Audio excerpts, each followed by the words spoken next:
Bonjour à tous, c'est Benoît et je suis très heureux de vous retrouver aujourd'hui pour vous faire découvrir l'exposition canine internationale de Monaco. Une exposition qui avait lieu à l'Espace Fontvieille du samedi 11 au dimanche 12 septembre dernier. Suivez-moi, c'est parti.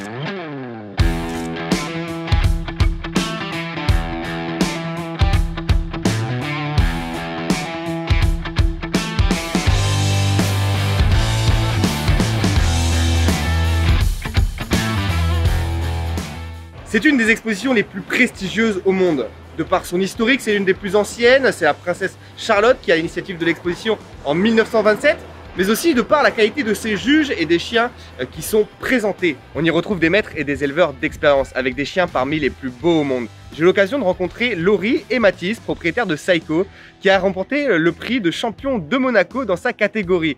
Je suis allé leur demander comment est née chez eux cette passion pour les expositions canines et comment prennent-ils soin de leurs chiens lors de ces mêmes expositions. Nous sommes particuliers.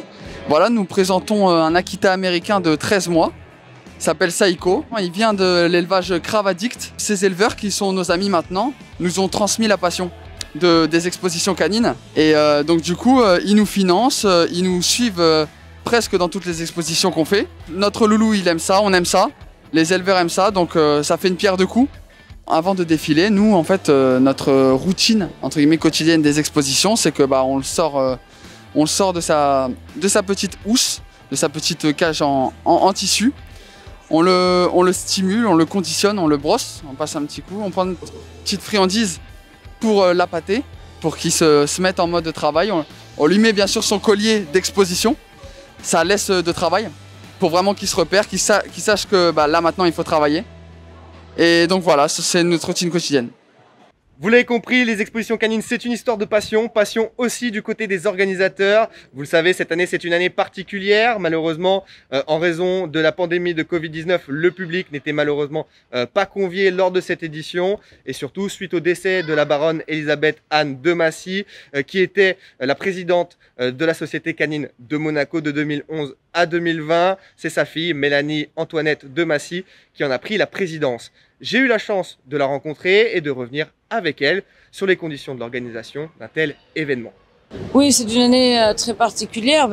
Déjà, évidemment, par rapport au Covid et toutes les règles sanitaires, c'est compliqué. C'est compliqué pour tout le monde dans la vie du quotidien. Alors, pour organiser un événement et un événement international dans ces conditions, c'est pas évident. D'ailleurs, normalement, notre événement est toujours le premier week-end de mai. Et avec la situation l'hiver passé, nous avons pris la décision, et heureusement la bonne décision je pense, de déplacer l'expo en septembre, ce qui n'avait jamais été fait auparavant. Nous avons aussi dans la dernière année perdu des piliers de la société canine, donc ma mère, la baronne Elisabeth Anne de Massy, mais également notre secrétaire générale Liliane Durando, qui était secrétaire générale depuis 1982. Robert Saïd, notre directeur technique, qui était directeur technique de la Société canine depuis 2011.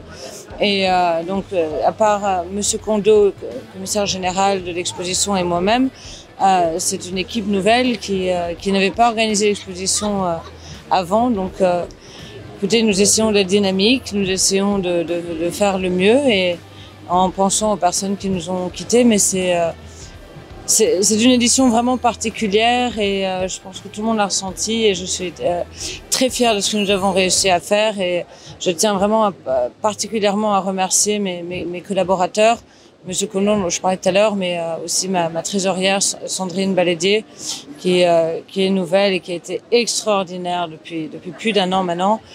Gilles Daon, qui a repris donc la direction technique, qui n'est jamais venu à l'exposition, et ils sont vraiment des personnes remarquables, et toutes les équipes qui ont participé avec nous, soit la direction, le service technique de la SPM, de la mairie, la SMA, les restaurateurs, le Café de Paris, le Monte Carlo Country Club, tout le monde a été d'un grand soutien, et ça m'a énormément touchée, et je tiens à les remercier.